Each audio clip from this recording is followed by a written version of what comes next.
we are dependent on the natural systems around us and that we cannot exist without them. And so much of our health is tied to the health of this ecological system.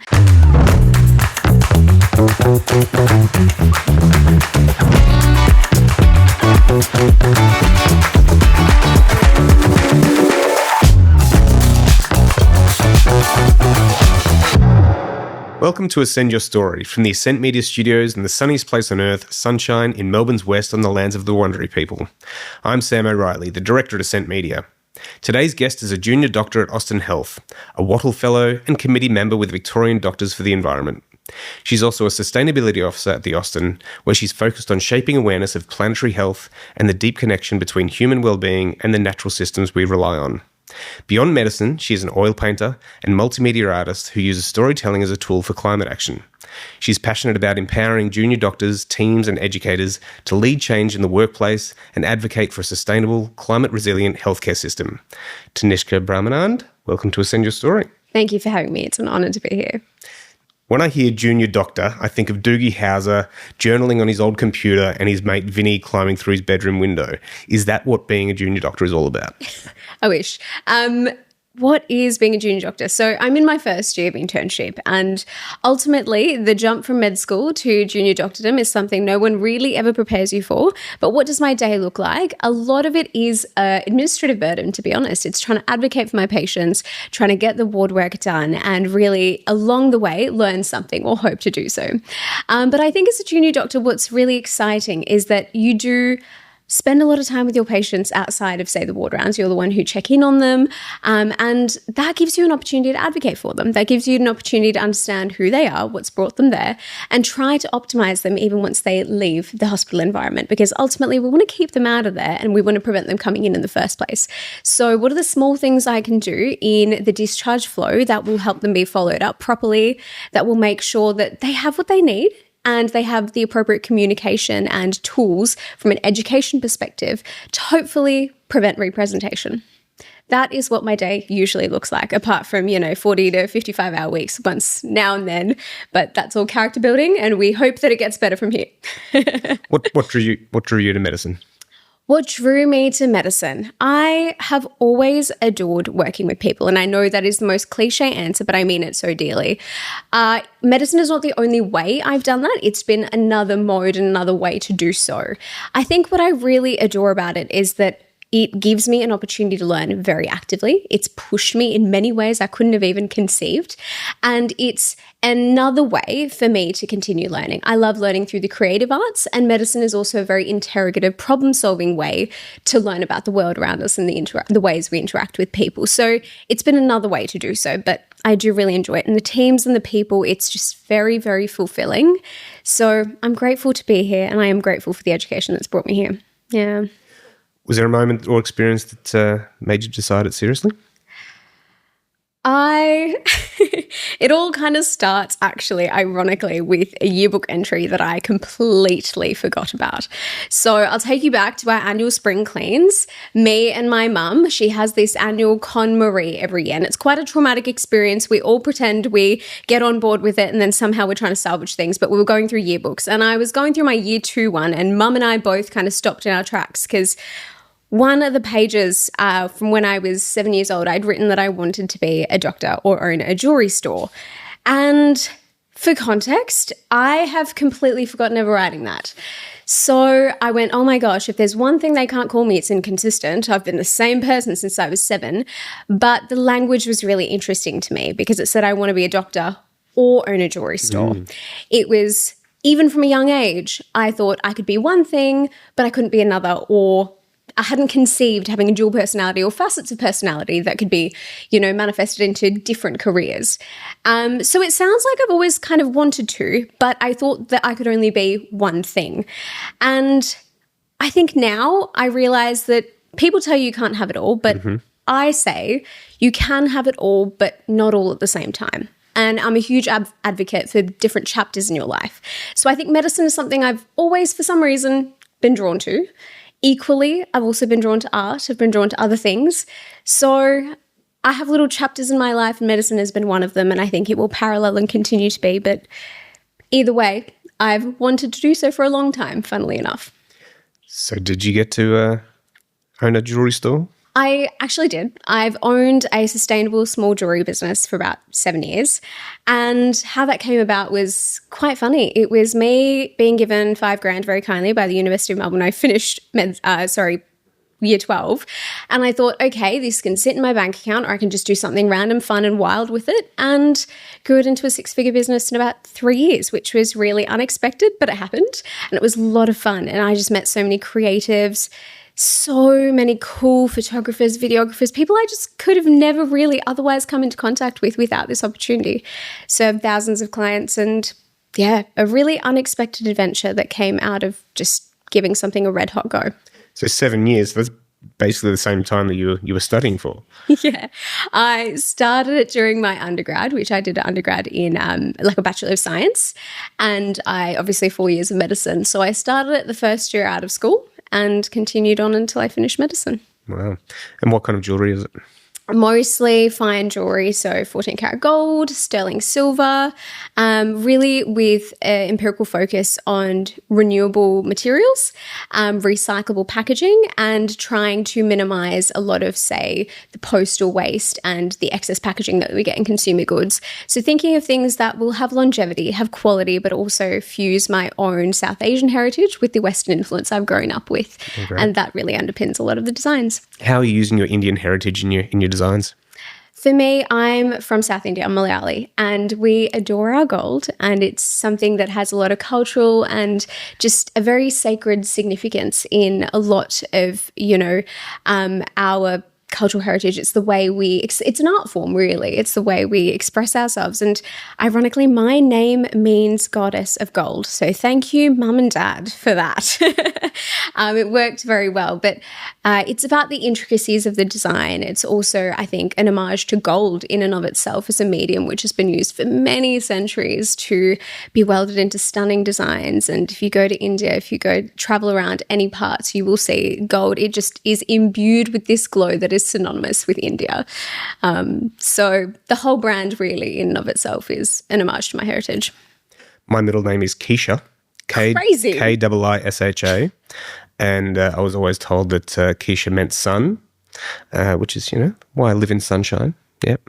But I've got nothing to back that up with. I can't find anything online about that. So maybe you can help me out with that history. In reality, my parents were just hippies, so they came up with a cool name. So I watched your valedictory speech, and it was beautiful. Now, you mentioned you read a book a friend recommended you, Humankind, A Hopeful History by Rutger Bregman. How did this change your brain chemistry? Oh, that book. To this day, I wish I had more time to read, but that book came to me, as I think many things do, at the right time. It's just one of those things I came across, and the main reason it changed my brain chemistry is it restored a lot of hope for me that people are very inherently good, and science shows that. And I mean, many of the traits that we have and many of the traits that have not been selectively bred out. For example, the whites in our eyes, the way that the contrast between our corneas and our whites appear actually lets us track other people's gaze to keep an eye on where they're going, but also to read how their emotions are doing and what they're feeling and what they're expressing. Likewise, we're one of the only species to blush. And those were things that I read in the book, and I thought, oh my gosh, that's so special, right? We are biologically built to connect with each other. And I found that really, really reassuring, because I think there's a conflict in doing medicine. You think, oh, I want to heal people, but it feels as though people can be self-interested or can be problematically driven by, look at the political climate in the world at the moment. There are many things going on that we worry about. And I think that book made me feel as though people are good, people want to be good, and there is opportunity to do so. We just need to believe in each other. And it shows that if you believe in each other, you will actually manifest the good in other people, which in and of itself is such a special concept. If I believe that you're good, you're more likely to exude those traits to me. So we can, when we cultivate communities, actually bring out the good in other people by believing them. And that if we transpose that into medicine, if we transpose that into our workplaces, into everywhere we frequent, imagine how much we could manifest out of other people and how special I think your day-to-day experience as you traverse the world could be. Are there any other books that have changed your world? I, alas, have not had much time to read since, but I am always open to good recommendations. So you're a Wattle Fellow. What is the Wattle Fellowship? $1 million question. On paper, the Wattle Fellowship is a sustainability and leadership program that runs for a year through the University of Melbourne, which encourages people to manifest an action project in the realm of sustainability. But Wattle was a lot more than that. It was an experience that, to be honest, changed my life. And to explain why, I guess I'll actually reference another fellowship, like a grant that I just recently, grant program that I recently completed through the Blackbird Foundation called Protostars. Joel Connolly, who leads Blackbird, talks about how grants and fellowship communities are really a mode of cultural infrastructure. What that means is a way of bringing people together into a very, very concentrated, I guess, environment where they can help each other, they can bounce off each other, learn from each other, and they're just motivated by one another. So it really accelerates a lot of the change. And being able to advocate together makes it not so lonely a path, because sometimes the climate crisis and the anxiety that comes along with it can be very overwhelming, can be very isolating, and having people around you to bolster how you choose to mitigate your climate anxiety and really help with your projects or whatever you are doing is really nice. It's really supportive and it's really special. So that is the Wattle Fellowship. It was a lot more than just a year. It was a year of friends. It was a year of community. It was a year of teaching me that help is only ever an ask away. No matter what your question is, there is someone who can answer it, and you just need to learn how to ask the right question to the right person. But there is always someone there. How have you used the funding? How have I used my funding? When it came to my leadership fund, I used my leadership fund to travel to Europe for, of course, a little bit of fun, but also I attended an Art of Observation conference in Rome, Italy, and it really taught me about visual thinking strategy, so VTS training, which is a way that art and medicine have been combined in curricula around the world, including at Harvard, to manifest good empathic doctors with observation skills, because often we just don't stop to look. Our system doesn't let us or give us the time to actually just stop, observe, and use that as an information processing modality where it is so important. Our clinical examination is something that is fundamental to being able to understand somebody. And VTS training was important, again, reinforcing that link between the humanities, arts, and medicine for me. So it was a great learning opportunity.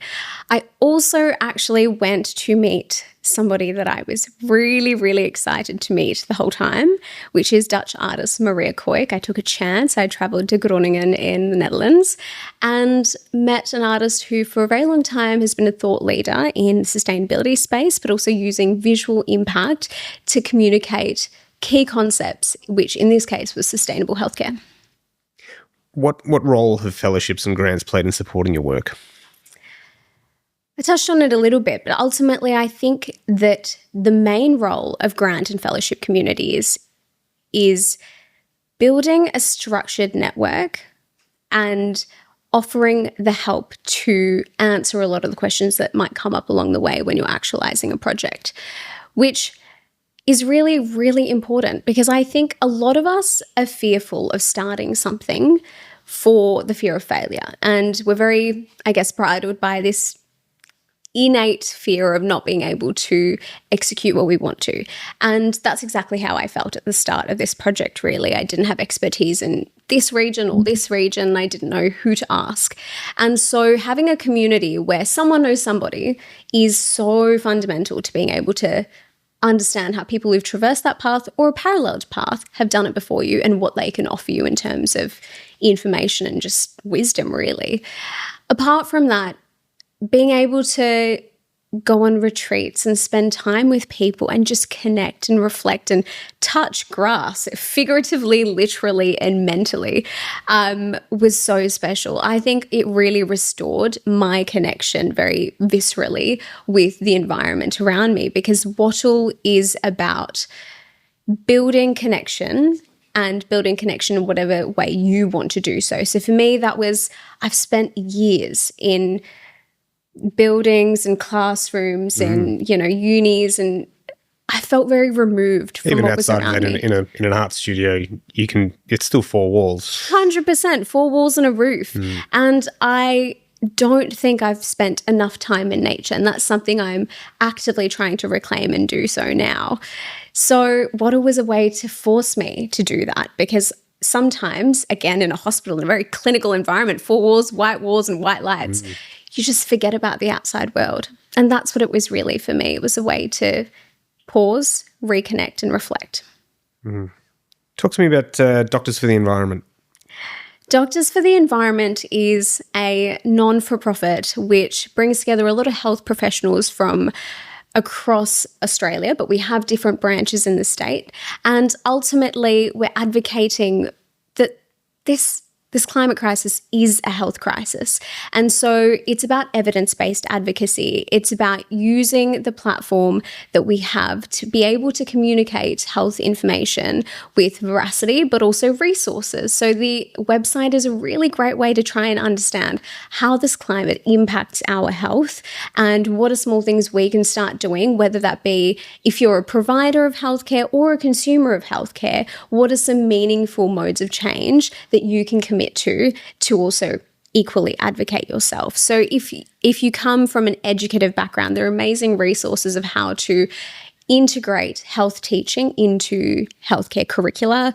It may also just be fact sheets of understanding how, for example, extreme heat impacts our most vulnerable populations and how that correlates to the presentations we see in hospital, and how we can take steps to actively prevent and bolster and keep ourselves out of hospitals as well during this climate crisis. So it's been a really great way for me to learn a little bit more about what other mentors are doing in this space, but also use my understanding as a junior doctor to advocate to my friends, to my family, and to my patients as to what they can be doing to understand that this climate crisis is a health crisis. And what's your role with them? I'm currently the co-secretary for the Victorian branch of Doctors for the Environment, and they've done some really fun work over this last year. So if you want to find out any more, it would be really great to pop onto the website or the socials. Do you know the website? Yeah, it's just dea.org.au. Yeah, thank you. So what is planetary health awareness? Planetary health. When I say the word health, people reflexively think of human health, and admittedly, so did I for many years. But planetary health, ultimately at its crux, acknowledges that we are dependent on the natural systems around us and that we cannot exist without them, and so much of our health is tied to the health of this ecological system. And so I think we really need to reframe the way that we think of health, rather than just thinking of ourselves, thinking of the flora, of the fauna, of the ecology, of the ecosystem within which we exist. That is crucial because it influences the way we also practice as clinicians. It means that when we are choosing to prescribe something, there is an equal consideration for the environmental impact of something we're prescribing, as well as obviously the clinical benefit for the person in front of us. And it's about involving that awareness into decision-making where possible. As a junior doctor, another really easy and tangible way to action this is through what we order every day, whether that be blood tests, whether that be imaging. All of those things have a carbon impact. And a lot of the times we fall into the habit of ordering them just out of cultural habit, out of reflex, out of, oh, I better do that just to be safe rather than sorry, rather than rationalizing the clinical indication for it. And those are all amazing opportunities to stop and reflect and think, do I really need this? How's it going to change my management? How is it changing the outcome? And is it really necessary, and can I minimize them? So these are all conversations that are underpinned by planetary health awareness. It's about not just right now can I fix this problem? It's also about the longitudinal impact of if we continued practicing in this wasteful way, what does that mean? And I mean, healthcare is responsible for about 7% of Australia's emissions, which doesn't sound like a huge number, but when you actually conceptualize it, it is. And as an industry that is so committed to advocating for the health and doing better, we also have to think about our inadvertent harm to the environment through that process.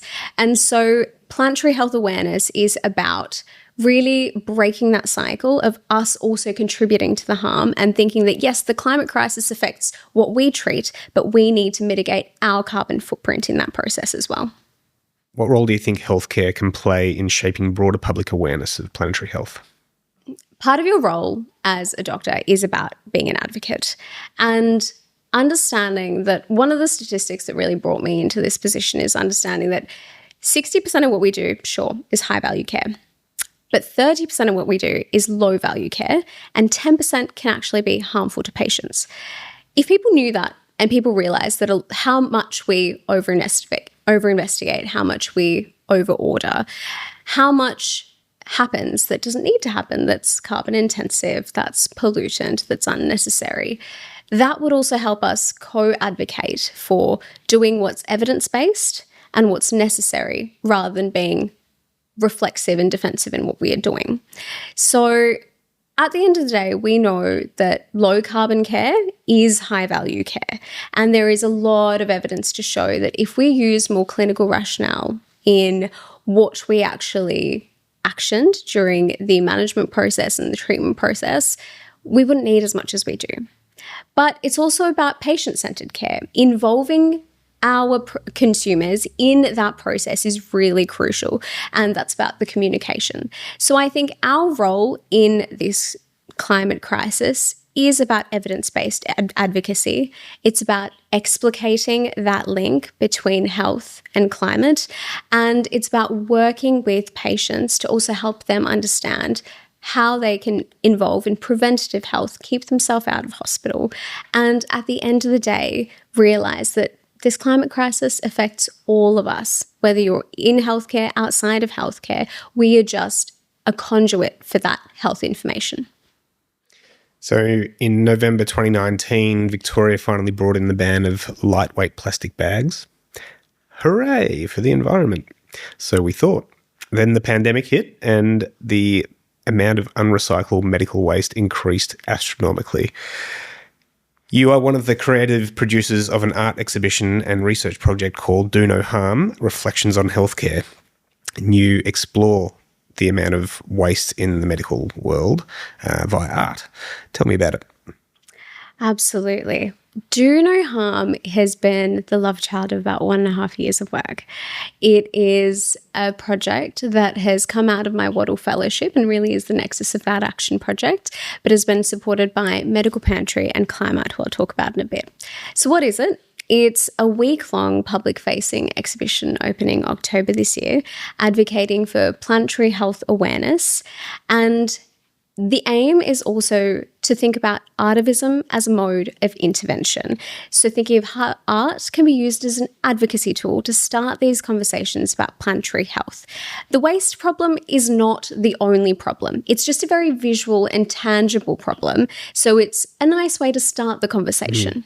It's not by any means the highest priority when we talk about the carbon footprint of healthcare.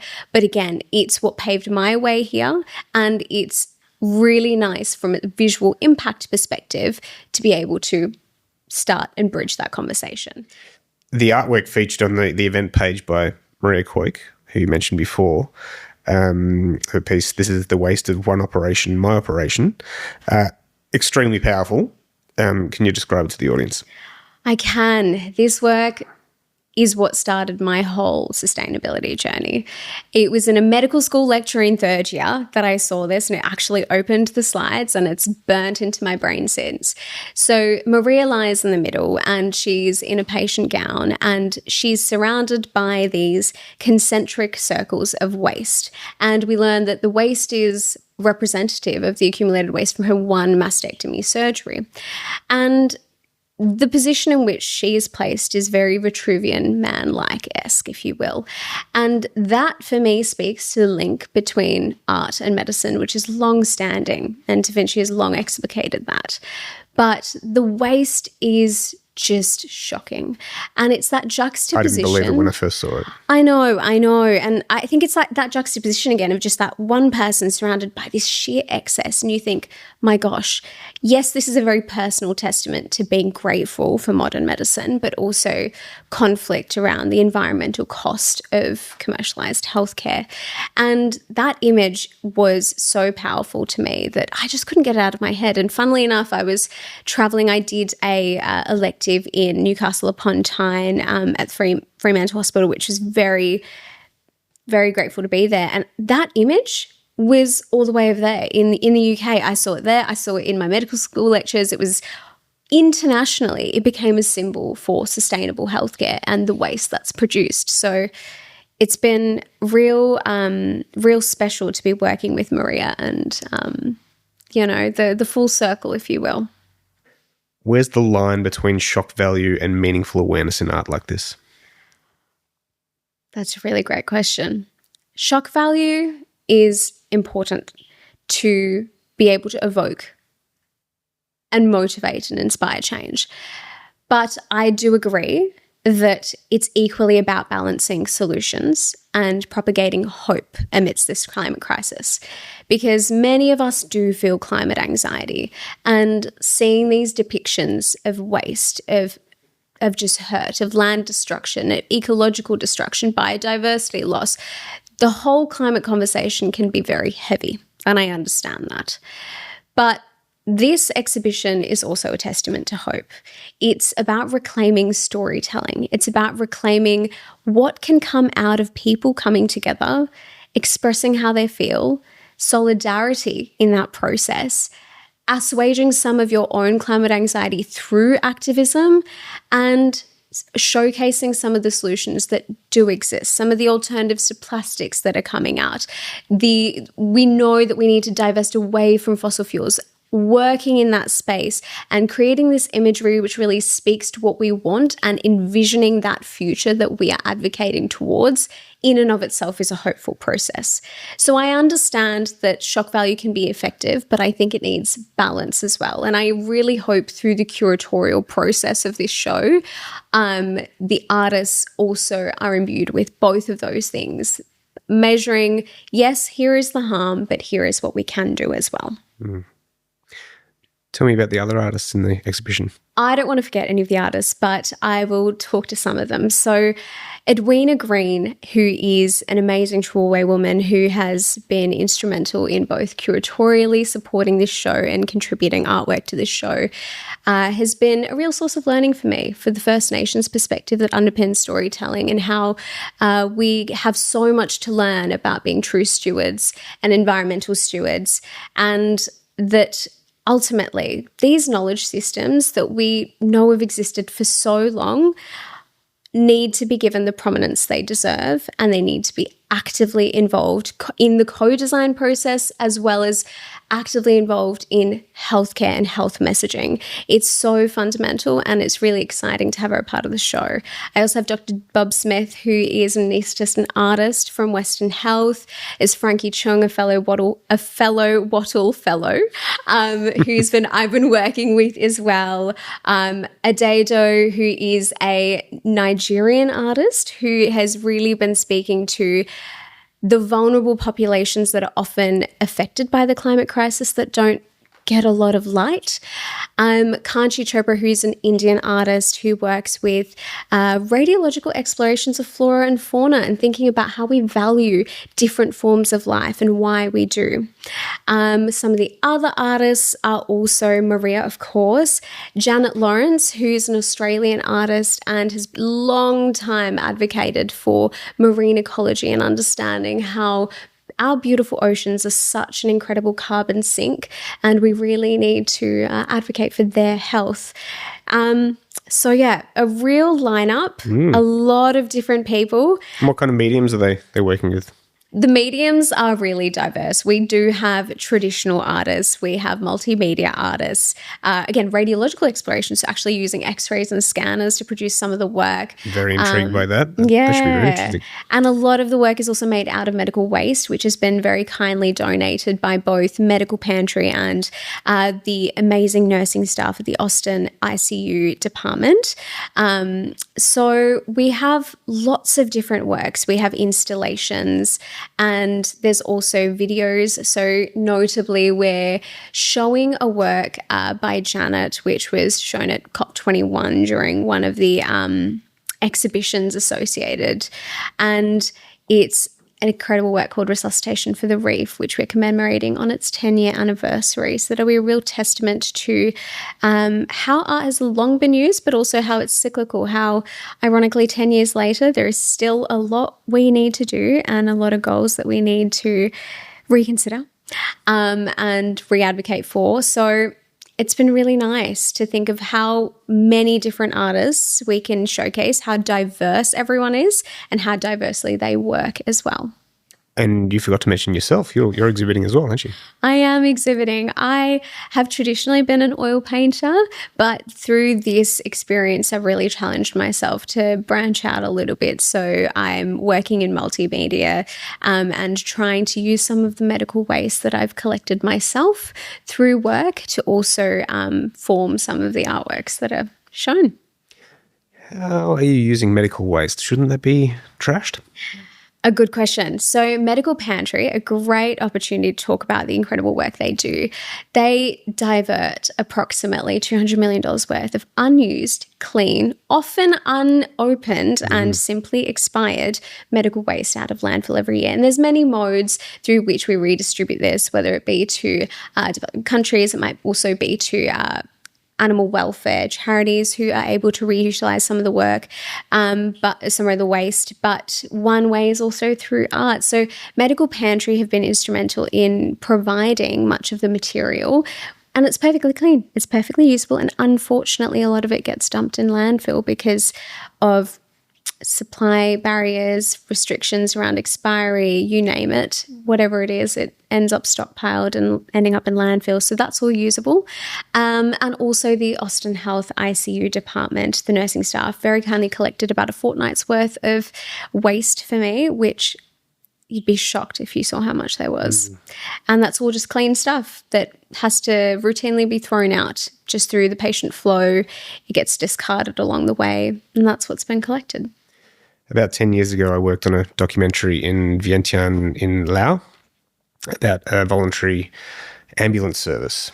Now, poor country, volunteer service, no funding, and we witnessed them washing bandages under a cold tap, literally washing the blood out to reuse them, rolling them up again. And that was pretty, that hit pretty hard. To think how much we're throwing out here. I'm really looking forward to checking out this exhibition. Where can people find out more information? The best place to go would be to my website, which is tanishka.au, and there'll be a tab, Do No Harm. You can register for tickets for opening night there. So opening night will be October 30th at No Vacancy Gallery in the CBD. But the exhibition itself is open to public for the entire week. So during normal gallery opening times, from Monday the 27th of October to the Saturday 1st of November, it is open throughout, and I will be there all the days. So please come through. I would love to meet, talk, chat, and just really yarn about what has brought this all together, and would love to have some meaningful conversations. Beautiful. Yeah. Talk to me about artivism. What is artivism? Artivism is a hybrid form of art and activism, which uses art as a means towards social transformation. And I first came across this word, funnily enough, through the great Akumi Naidu, who spoke at one of our Waddle Fellowship spotlights. And before then, I'd always known that art was powerful. I mean, anecdotally, I'd always thought so. And through history, we see many images across time that have been, burnt into our brain for one reason or another. All those ads that stick in our brain across the years, and you just think, oh, why did they stick? And it's like, oh, because they evoked something deep within you. So artivism really harnesses that feeling of being deeply drawn to a concept or a value that has been evoked by, say, an image or some kind of visual medium, but also uses it as a means to social transformation and some kind of change.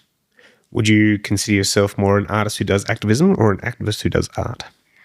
Oh, that's a deep question. I'm going to say diplomatically both. I think that it's about an equal balance. I think the part that art offers me is really a cathartic experience and a way to process my climate anxiety. And also, it's a medium which lets me play without the fear of failure, which is so important. So I don't always want my art to have an outcome.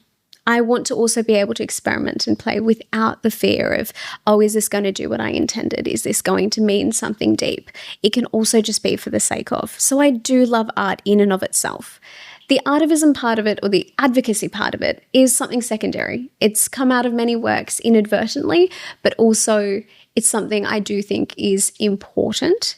It's a crucial medium to be able to harness the power of visual impact to communicate really important messages, but it shouldn't always be the outcome. I think art in and of itself should be about personal exploration. It's about personal introspection for me as well. Who do you hope your art reaches first? Decision makers, communities, or the public? At the moment, I think the public. But of course, it's very important to me to have those upstream conversations. And why art exhibitions are really special is because they're a place where we can use art to connect people outside of institutions and unbridled by many of the institutional barriers that exist when you're having tough conversations. It is conducive to open dialogue. And so you can have many people from every walk of life, no matter if you're general public, a decision policy maker, if you're a healthcare professional, consumer provider, no matter who you are, you can be in that room and be engaged in that conversation. So really, it's an open, safe invite for everyone. And I hope that the impact of this exhibition also extends beyond this pilot exhibition. So it's also about using this to be able to start those conversations upstream. Mm. What's the hardest part about mixing activism with art? For me, I think the hardest part is making sure along the way I don't lose the license to just do things for the sake of doing things and for a bit of fun. From when we're kids, I think many of us let go of hobbies bridled by that fear of perfectionism. We're not good enough at this, we're not good enough at that, and so we stop doing them. Many of the times when I've taught art workshops or just drawing workshops before, people say, oh, I can't do this. And it's like, why can't you? No one is holding it up next to a Renaissance painting and telling you that you're not a good drawer. It is a very self-imposed restriction that we place. And so being able to advocate for play and just experimentation and truly enjoying creative mediums for what they are, for what they offer you, is what I hope I don't lose along the way. I'm very, very adamant that I will continue to paint and draw no matter what. I lament that I almost let it go somewhere along the way in my academic journey, but I'm really grateful that Wattle gave me, again, that license to re-explore it. And it, again, paused, made me stop, made me think, oh, this is something that has been important to me for a long time. I just haven't necessarily had the time to attribute to it. And I'm here now, and I can do it again, and I can also make it a parallel part of my life that's important and nourishes me deeply. How are you balancing your art and your medical world? Balance they don't often come hand in hand, so... Balance is a great question. I think it is always hard when you're a junior in medicine. Yes, the hours are not great, and it can be quite taxing, and I don't doubt that sometimes many of us burn out in ways that are almost unimaginable. It's really tough. And I think balance is something I'm learning more about. I can't say that I'm perfect at it yet. I think there's a lot for me to learn about taking things off my plate. I fully acknowledge that. But art has been meditative, ironically, for me. It's been a way to actually sometimes turn off my brain and just enter a flow state, which is quite a contrast to being at work. It's a place where outcomes do matter, and art is a place where outcomes don't matter. I can do what I want to, and I have full agency in doing so. And I think that art has meant balance. Reclaiming that space for myself in and of itself represents balance. I think in the next few years, I'm going to just focus on developing that artistic practice and finding which parts of it I really enjoy and leaning into that. So you graduated last year. You're now a doctor, and you're doing your rotations this year. Which has been your most interesting rotation, and do you think that's where you'll head towards? This year's actually been really fun and quite general. I've done many things that I didn't get the opportunity to properly do when I was in med school. So I actually did psychiatry, I did upper GI surgery, I did general medicine. I'm currently doing geriatrics, and I'll finish in the emergency department.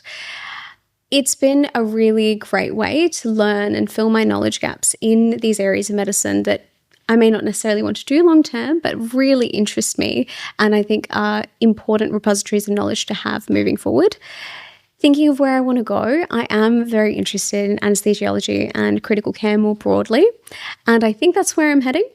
But I'm very open along the way, and I think that no matter what, in these early years when you have the opportunity to do things you may not do again, it's really important to pick them up, learn what you can, meet some great people, and build a good foundational knowledge to really have agency in clinical practice moving forward.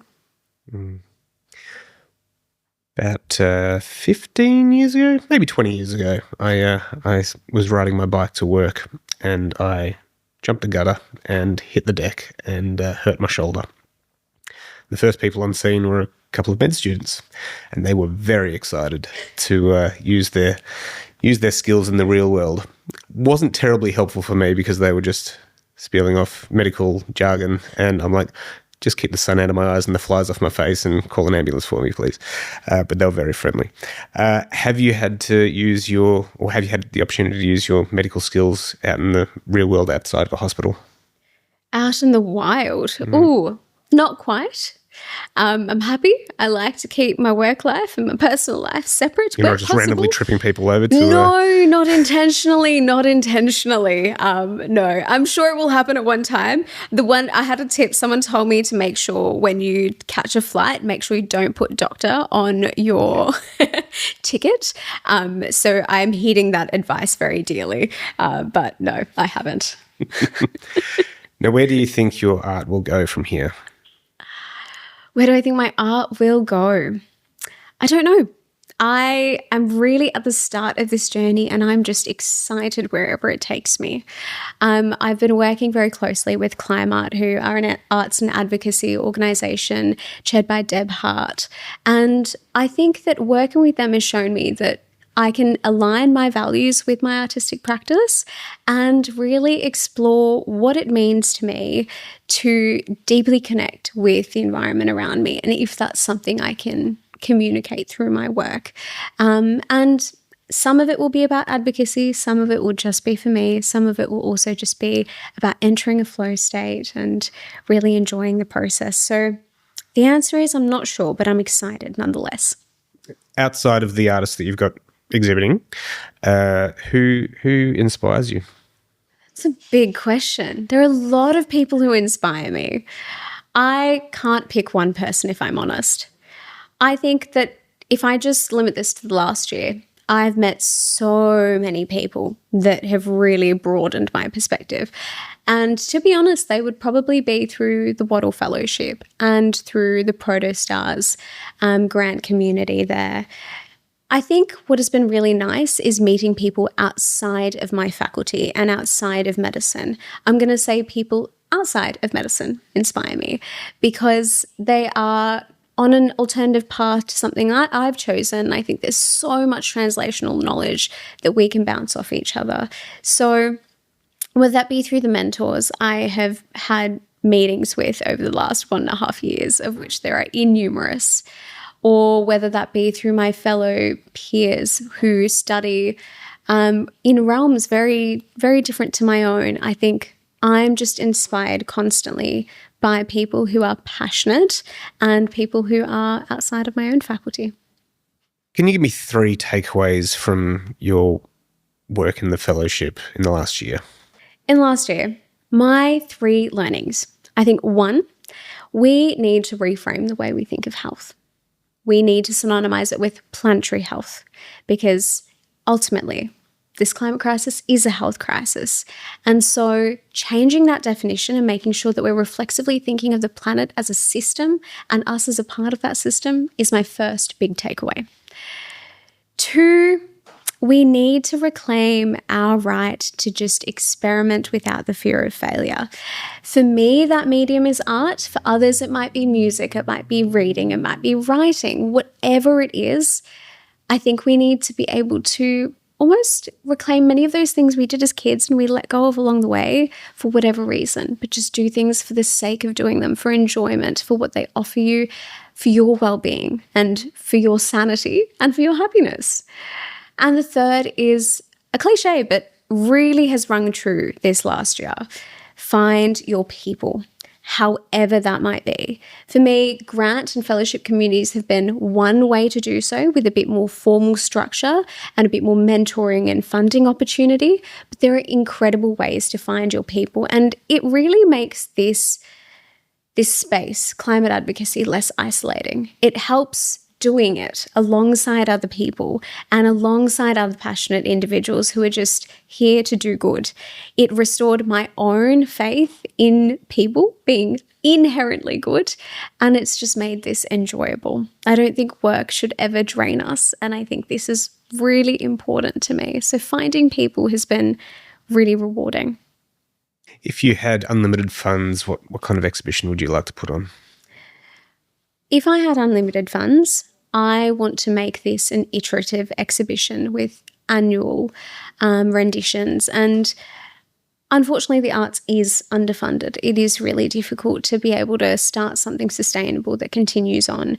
So with unlimited funding, it's about ensuring that there are dignifying and remunerated opportunities for artists to continue making meaningful work, being able to commission more artists and bring more important voices into the space, and really lending significance to how powerful and impactful these pieces of work are, how important visual imagery is in this conversation, and whether we can use this, communicate it through science communication, and, whether that be translating research papers into visual images that help communicate their crux messages simply, or whether that be thinking about the data and how to simply but succinctly put it into visual forms. There are many opportunities we can expand this work, and it starts with artists. It also brings together the science communities. It also brings together researchers. So it really falls ultimately into SciComm and thinking about how we can synergize networks.